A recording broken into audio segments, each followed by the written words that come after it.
Monday morning. We're going to be speaking on something we've never had anybody on before. We're going to be interviewing. I'm going to be interviewing Brian Flood from the Flood Group up in New York. And we're going to be talking about HNW, insurance strategies. You know what that is? High net worth. Of course it is. And we're going to be talking about that because nobody ever talks about it. I think it could be the best niche. If I were in the business, if I were an agent, I'd want to do that. Let me tell you who's going to be speaking to us here. I'll show you his picture. And this is Brian Flood. He is CPC, as you can see, an ARM. He's been around 20 years, long time for a young man like that. You can see all the kind of people that he's done with these risk reduction. I like what he came up with because it's a personalized approach, as he says there, to personal risk management. And he's been doing some speaking around the paper and writing, and he's just going to be a wonderful person to share his experiences with all of us. And so once again, I suggest that you tell any of your people who are who want to major in high net worth people. This is going to be a beauty, and it's going to last for a long time. Brian, and let me tell you about your book. That's where I heard about it. You wrote a book. I don't know when was that, but anyway, go ahead. Sure. Thank you, George, and good morning, everybody. So yes, I wrote a book. It was published in December 2013, and it's called Wealth Exposed: Insurance Planning for High Net Worth Individuals and Their Advisors. So why does somebody who's in the insurance business sit down and write a book like this? Well, a couple of reasons. One, it's the book that I always wanted to share with my clients and their advisors, but I could never find it. Nobody had ever written it. And what I did with the book was I wanted to emphasize the use of personal risk management strategies and insurance that's designed specifically for the high net worth market. As I go through my presentation today, the core of my presentation is going to detail a lot of what I emphasize in my practice, which is really the difference between providing insureds with personal risk management advice versus just selling them insurance. And it seems to be an area that really resonates well with the high net worth clients. And so what is personal risk management? Well, it's a philosophy on how to prevent loss to protect your client's legacy and lifestyle, which is really what they're most interested in. And we view insurance, that's really just the instrument that ultimately pays for the loss. So topics that I want to cover with you here this morning include why the personal risk management and insurance needs of the high net worth and the ultra high net worth people are unique. Why are they different from just your typical average person there? What is the difference between personal risk management versus just purchasing insurance? We'll cover that. Next will be choosing the right partners, or actually being the right partner with both your role as broker and the insurance companies that you choose to place your high net worth clients with. You really want to make sure that you're positioning yourself as the right partner and that you choose the right insurance company partner. And also we'll talk about some high net worth insurance innovations that are out there from the various carriers that specialize in the high net worth market. The solutions that they have are unique to this marketplace, and as we get deeper into the presentation, you'll see, and I'm sure some of them will be very surprising to you, and you'll say, wow, those really are very innovative coverages that they're building into these policies for this marketplace. This is great. I love what you're doing here. And also we'll talk about how personal risk management and proper insurance planning helps your business, okay, how taking this approach can really help you build a better insurance practice. All right. So what are some of the things that has the high net worth individual concerned? What are some of the conversations that I've had with them out there? Well, looking at the way the economy is going, we do have the widest gap ever now between the haves and the have-nots, and that's causing some resentment in the public domain. There's also social and political. Yeah, I see it every day, yep. There's social and political pressure. We saw quite a bit of that just a couple of years ago, the sit-in in New York City, where people are saying, you know, we're the 99%, and they're really back, you know, the 99% that's backlashing against the 1%. Right. So that has the high net worth concerned. They're also being forced to carry a greater tax burden. There's a very accommodative tort system out there, which really puts a bullseye on the high net worth individual's back from a liability standpoint.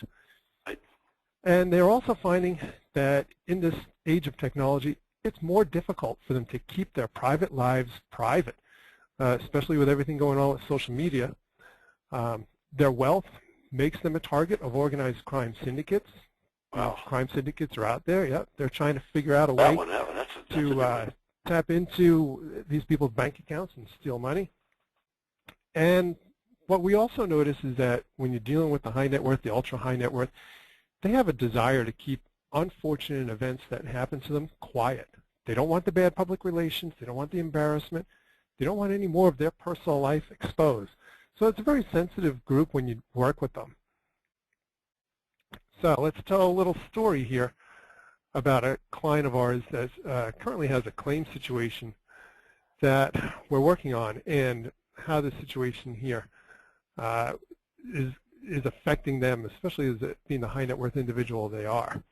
I'm not going to reveal any information about the client, of course, to protect identity, but let's talk about what went wrong here. And this is somebody who really could be one of your clients. So this is the story of John.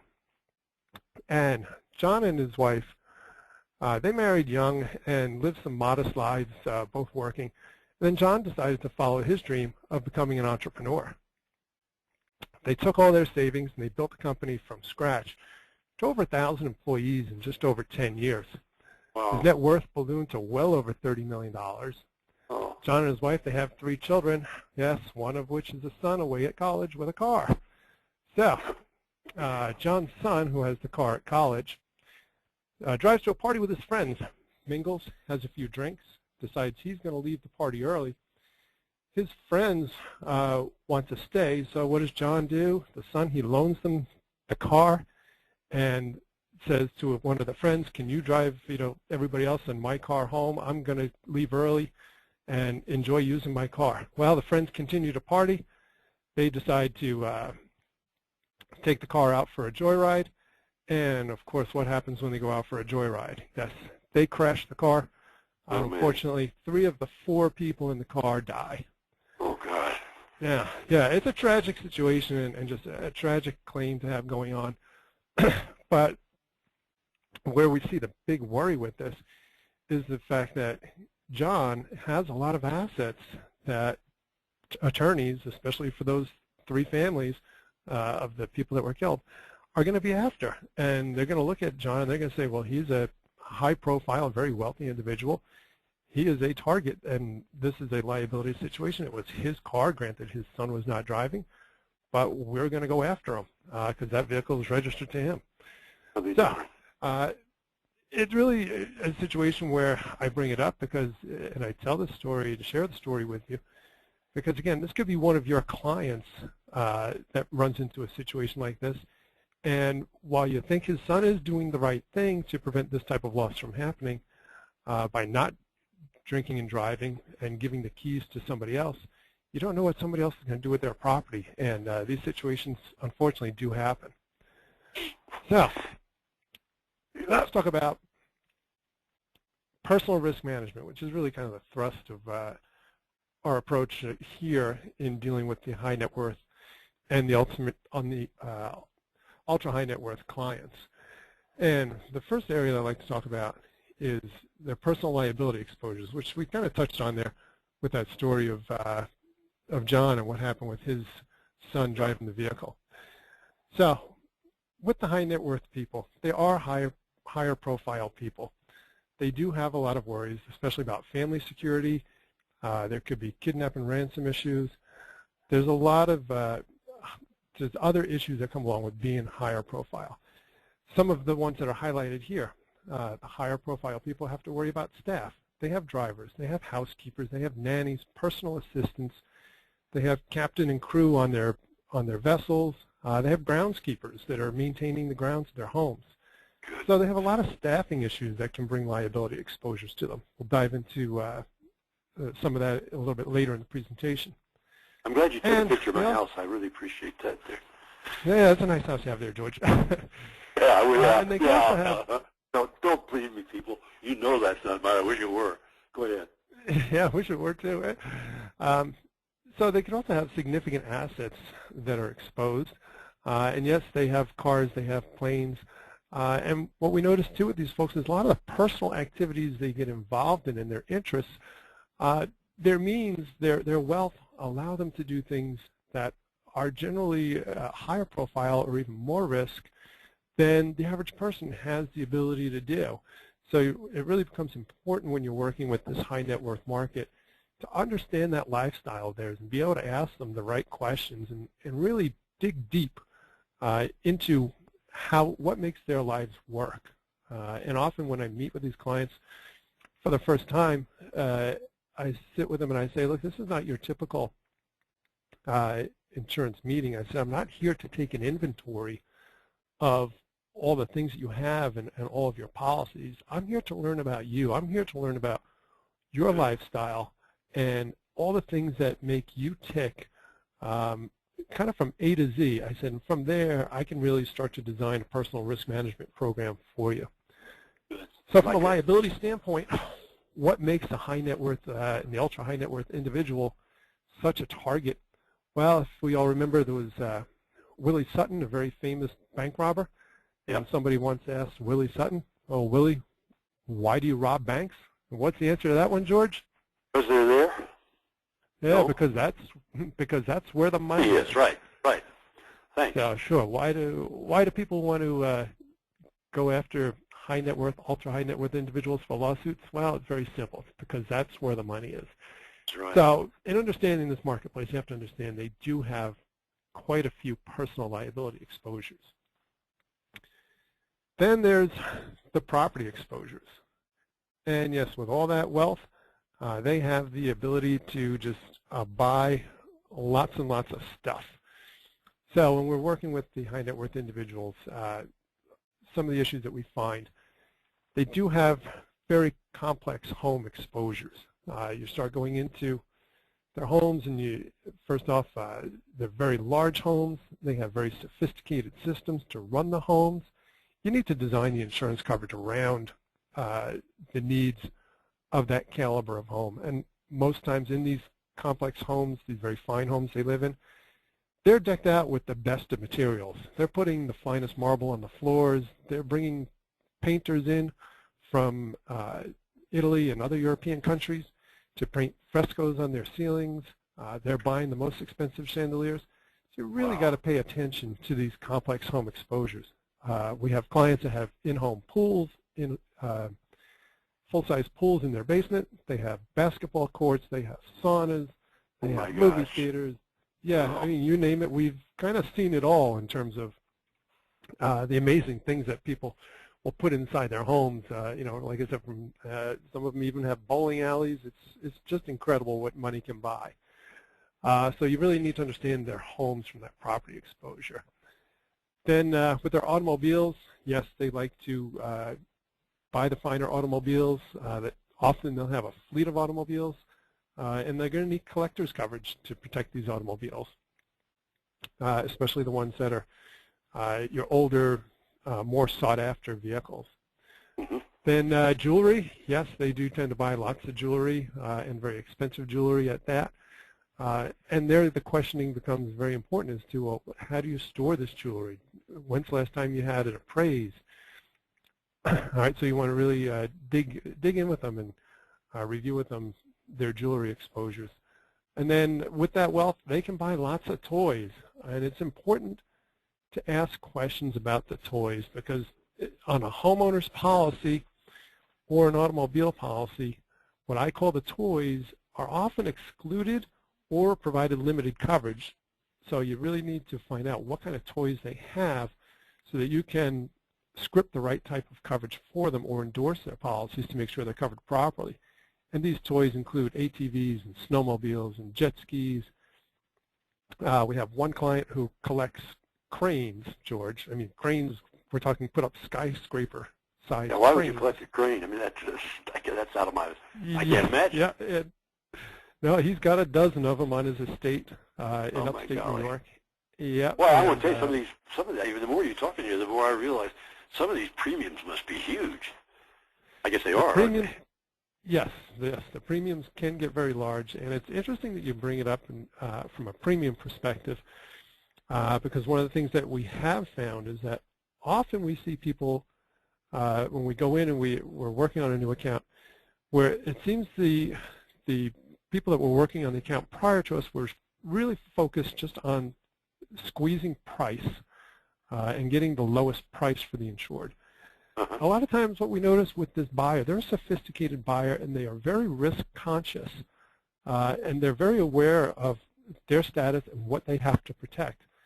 And often price is not the driver, it's more understanding their risk through personal risk management and making sure they have the proper coverage. And oftentimes the way our process is designed, in helping them to understand the value in personal risk management, they're the ones that ultimately drive the process to us, saying, I want to purchase more insurance. I want to have the higher limits. I want to protect these additional things. And it's really by teaching them the value of personal risk management. So it's a little different way to approach this marketplace and to bring the clients on board. Also with these clients and their toys, well, one of the big trends that we see here is the clients, because of their wealth, they're buying homes abroad, and many insurance carriers now have the capability to provide the coverage for their homes. If they go and they buy the house in the vineyard in Tuscany, some of your better domestic U.S. Insurers now have affiliations and or companies set up abroad where they can insure these international homes. So there's quite a bit going on in the property market too when it comes to understanding the high net worth and the ultra high net worth market. That's fascinating to me. It is fascinating. So when you're working with this marketplace, what really is the critical component? To me, it's all about personal risk management. And it's the conversation that can differentiate you and help you acquire and retain high net worth clients. We're used to hearing the typical insurance industry message. I mean, just put your TV on or drive in your car for a short while, and you're going to hear plenty of commercials saying, you know, give us 15 minutes, we'll save you 15%. I've heard that before. About, oh yeah, it's all about price, and what can we do to cut your budget. To me, that's just the wrong message, because it's especially for this marketplace, because there's too much at risk. It's focusing the insured in the wrong area, where it's not about price, it's about protecting your wealth. Our view here is that insurance is not a commodity. What it really is, it's a legal document. It becomes part of their asset class because it's what's going to step up and pay for the loss when it occurs. And in essence, because it does step up and pay for the loss, you can almost view it as a line of credit. It's money sitting there waiting to be deployed when something tragic happens. A different look at that. I never thought of it in those terms. Yeah, no, and when I bring it to people's attention that way, especially if you deal with people in the finance industry, that really resonates with them. So in the beginning, for many of these folks, their insurance was simple. Their lives were simpler. And what happened to them is that their insurance didn't grow up with them. Or perhaps the agent that they were working with may have reached their ceiling of complexity, meaning that they just don't either have the markets and or the knowledge on how to go about servicing this clientele. So hopefully the information that we're providing here will open your mind a little bit to some of the conversations to have. And then there's also letting this client know that they've grown to need advanced solutions. Your typical off-the-shelf homeowner's policy just doesn't cut it anymore. You really need to understand the advanced solutions that are out there. Absolutely. So we talk about here, I just want to provide you all with a few examples of things that come up in the personal risk management conversation, because you've heard me use that term quite a bit so far. And let's see, all right, what are some of the components that I talk about these clients when I talk about personal risk management? Well, let's say they're doing construction at their home, and they bring a slew of contractors in to do painting and all sorts of renovation. Well, we want to work with that client on a process to screen these contractors to make sure that somebody who's working for that contractor is not a criminal who's looking at walking into this magnificent home and walking out with valuable paintings and jewelry and other items that these people collect. We want to have work with them on securing the certificates of insurance. We want to see what's the contractual risk transfer. Make sure that should one of those workers have an injury while they're on the premises at our insured's lovely home doing work, that loss stays with that contractor. So that's an example of a risk management conversation that we would have. Also with these clients, we would have risk management conversations with them with regard to their staff. What are their hiring practices? Does the client keep personnel files on the caretaker, the nanny, the groundskeeper? Do they have full personnel files, applications? Do they have disciplinary reports? And oftentimes what we find is that the people who are the high net worth individuals, they have the people working at their home in these various roles, and they don't take the same care hiring those people as they do hiring people that come and work for their company. And it's often a question that I ask. I said, do you feel that you screen people that work for your company more diligently than you screen people coming into your home to work for you? And oftentimes they'll say, well, yes, we do. I said, well, you need to take those same diligent practices that you would screen somebody before working for your company and plug those into who you're hiring to come into your home. You know, the more you're talking about this, the more I'm seeing what you're suggesting, the more complicated or the more complex, I guess is a better word. I never really thought of all these details that you would. I guess the insurances, the broker, the agent has to look at that because nobody else would. I was trying to think who would, you know, vet those people and all that. No, I guess it has to be you, doesn't it? Yeah, it really is the person who's in that role of providing them insurance services and having the conversation about risk with them. It's really important that you understand that this is part of their lifestyle, and your role as their agent and broker is to help them reduce that risk and bring the tools and the knowledge to them to keep these sorts of tragic events, whether it be a contractor stealing all their goods or a unscrupulous nanny coming in and working for them and causing all kinds of havoc within the home and ultimately bringing a lawsuit against them because she gets wrongfully terminated and they don't have a good personnel file put together for her. These are all conversations that are very necessary. So other risk management conversations, oftentimes with this high net worth individual, they have functions at their home. The hospital gala, they'll say, come on, we'll have the hospital gala and we'll host it on this magnificent property that we have. And again, the conversation needs to be there. Well, get us all the certificates of insurance. Let's talk about the liability. Who's assuming all the liability that's going to take place with this event? Good. And also, one of the biggest areas that we see problems coming about from personal risk management side is the social media exposure. And it's very simple here. You've got to have the conversation with your clients and with their children especially. I like to say they need to tweak what they put over the social media outlets before they go and tweet. They really want to make sure that the right message is getting out there because it's really become a hotbed of lawsuits because of things that the kids are putting up or. That's another thing I wouldn't have thought of, that you guys would get involved with that. It's amazing. Oh, yeah. Go ahead. Yep. Try and guide them there, yeah. Here's an example with art collections and collection management. We recently worked with a client on his collection management. The policy that he had just a blanket limit for all of his artwork of $300,000. We brought in one of the top New York City appraisal firms to look at his collection. The actual collection was valued at over $4.5 million. Oh my gosh! So had something happened at his house, that would have been $4.2 million of artwork that was uninsured. So good. Yeah, I like so that's just a simple thing, risk management strategy, and the insured was very happy to pay the appraisal fee. So again, when you're working with this clientele, they are very risk conscious. They have a lot to protect, so you can't be shy about saying, well, if we bring in this appraisal firm, it's going to cost $6,000, $7,000, $8,000 to appraise your collection, but it could save you a heck of a lot more in the long run. And these people are savvy enough to understand that. Yeah, good.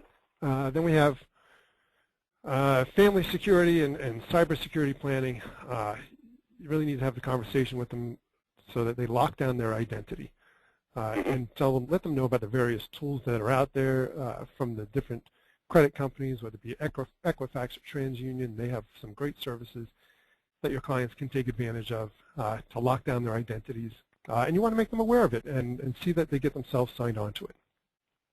So what do we see as the 5 big security risks out there to high net worth families? Well, one we covered was inside jobs by staff, contractors, or even people with close ties to the client. Close ties could be other family members who are just jealous of their success and their wealth and want to cause havoc to that person's life. Careless social media, we went through that, and online activity, especially the children, that's a big security risk. Then there's needlessly providing personal information, and this is something that we spend a lot of time warning our clients about. So often, whether you're out at the school district, enrolling your child at a school, or even something at a store, and they're asking for all this personal information, we tell them stop and ask them, do they really need that information? Or is this something where you can withhold that information and they can still push forward? So again, they really want to protect their personal information. And also, we often see that home security is really impractical.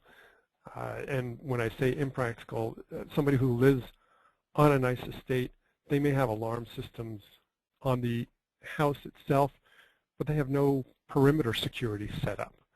And that's kind of a little bit late from preventing an event from happening. Somebody is already at the front door ready to kick a door down when you could have detected that intruder before they even set foot on the property or the estate.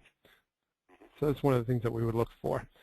And also, there were a lot of very good commercials out there that FEMA was running about emergency preparation and drilling, and they were on a lot of the TV networks. But great conversations to have and to work with the family. It brings a lot of value for yourself as an agent and broker to say, here's some ideas of things that you can talk about for emergency preparation and drilling to keep your family safe.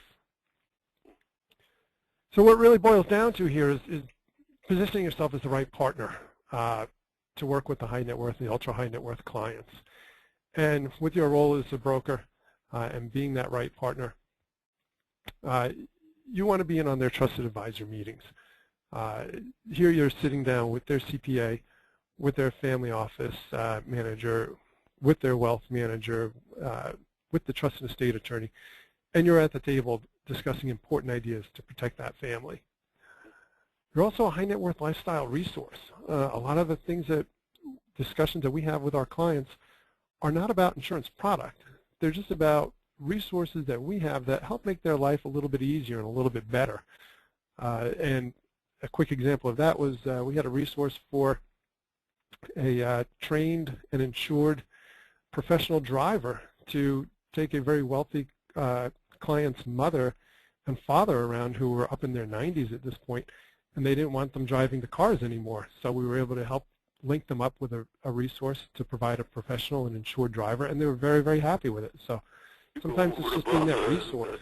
Call of Duty, I can't believe all these things that you do. Yep. I bet you don't lose clients, do you? Very many, ever? Yeah. Yeah. Unless they go broke or something. Yeah. Yeah, exactly. You want to know your personal limits because these people are savvy. They'll see right through it. If they feel that you don't know what you're talking about, or you're not the right person for the game, or you're talking about things that are just beyond your firm's ability, or items that you've worked on before where you're just not asking the right questions, they'll see through it. So you want to know your personal limits when you're working with these folks. Measure and report to them on the personal risk management strategies. Let them know how the different things that you put into play for them have helped reduce their risk.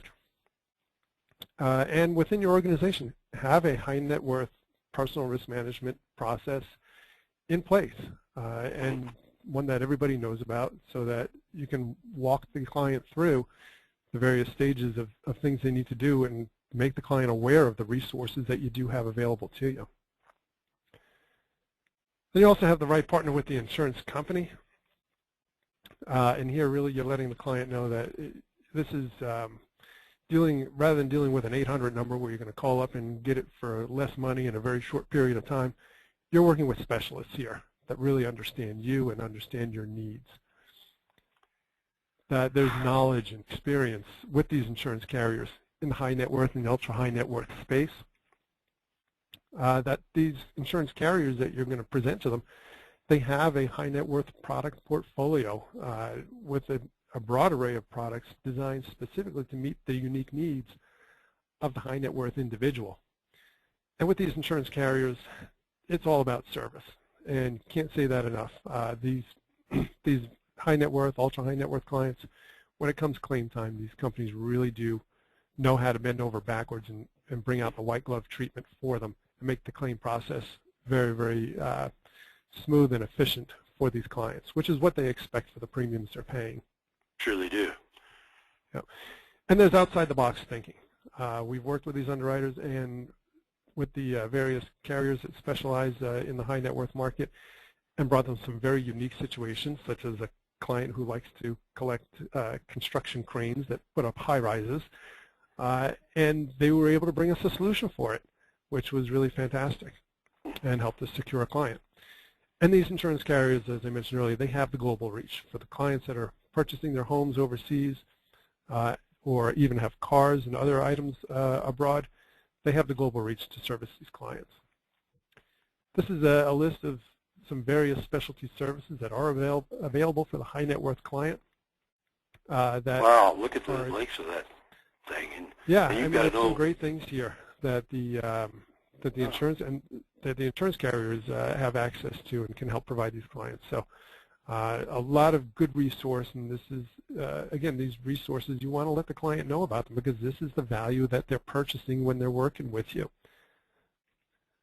I like that. Yeah. I didn't realize that well, obviously the big companies would have a lot of, you couldn't have all that in your office, but you'd go crazy, wouldn't you, trying to have to do it all? Oh, we would.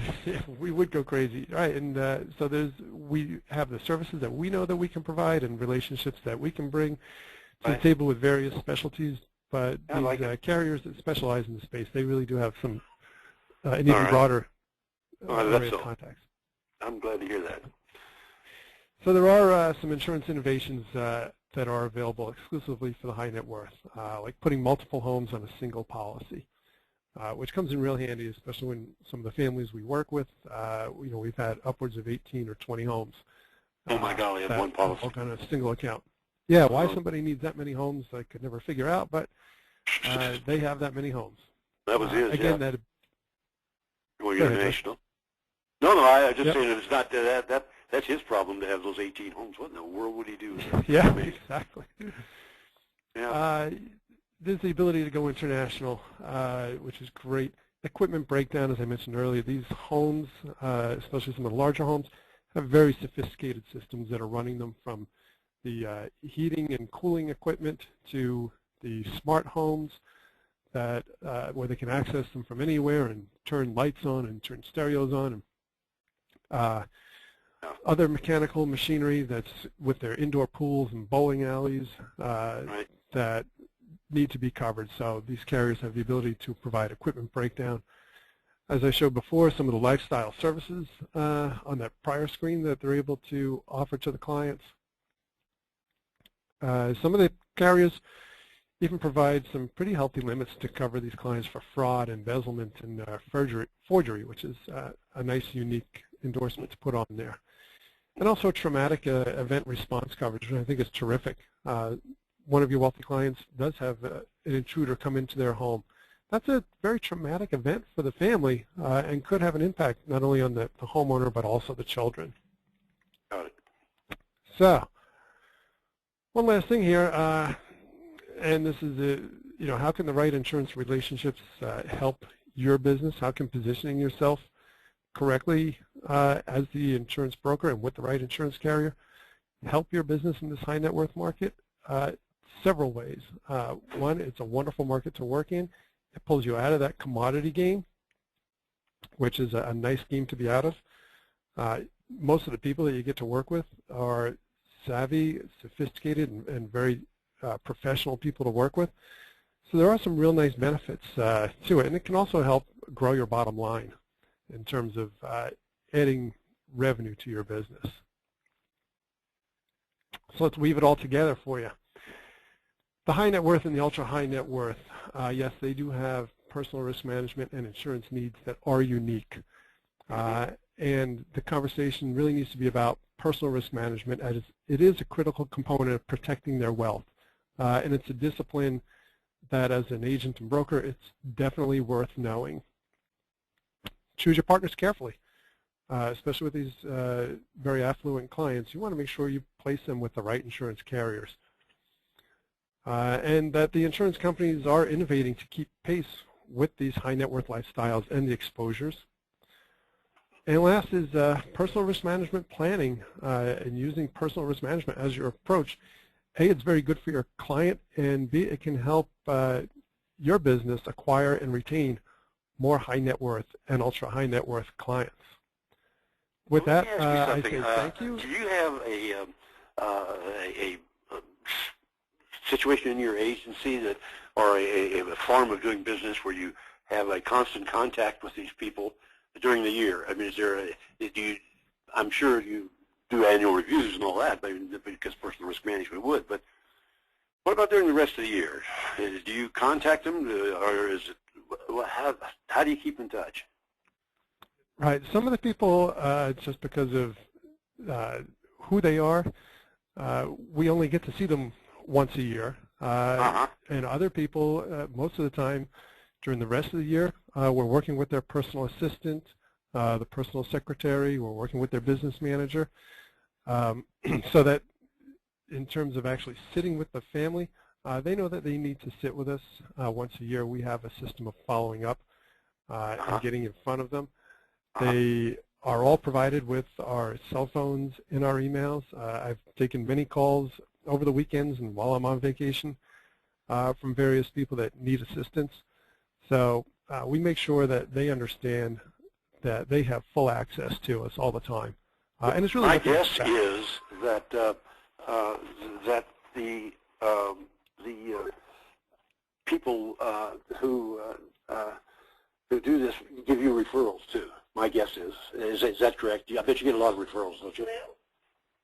Yes, we definitely pick up quite a few referrals from it. And what's nice about the referrals is typically the folks that are at this level, they hang around with other folks at this level.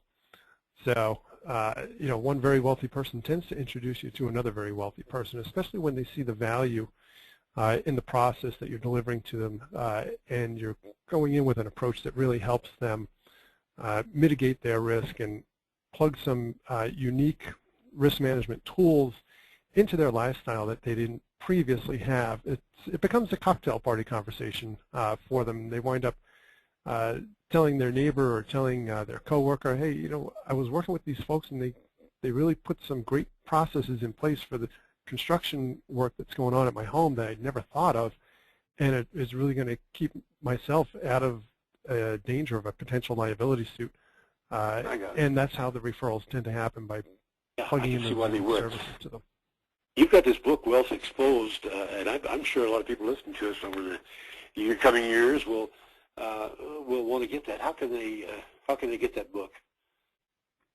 Sure, two ways.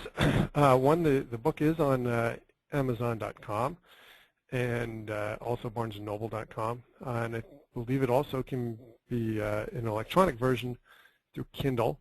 As you can see, the book is widely distributed. It's published by Wiley through the Wiley Finance series, which is a fantastic publishing house. Congratulations to you on that one. Boy, that's a big hit. Yeah. Let me ask you that. Do you ever send these books themselves to the customer, the client? Yes. Would you do that? I don't know if that's a good idea or not. No, several of the clients really do appreciate it, and they pull some ideas from it, which is nice. Well, that's good. And the other way it's available is contacting myself directly, you know, especially if somebody wants to distribute to others in their office and they're looking to buy, you know, multiple copies. Then contact me directly, and we'll see what we can do to help you out with that and try to put a good deal together for you. Brian, Brian, this has really been interesting to me, and I suspect it's going to be interesting to a whole lot of people. I want to thank you for taking the time, okay? Very good. Thank you, George. I will be seeing you, the rest of the people, next Monday morning. Talk to you then.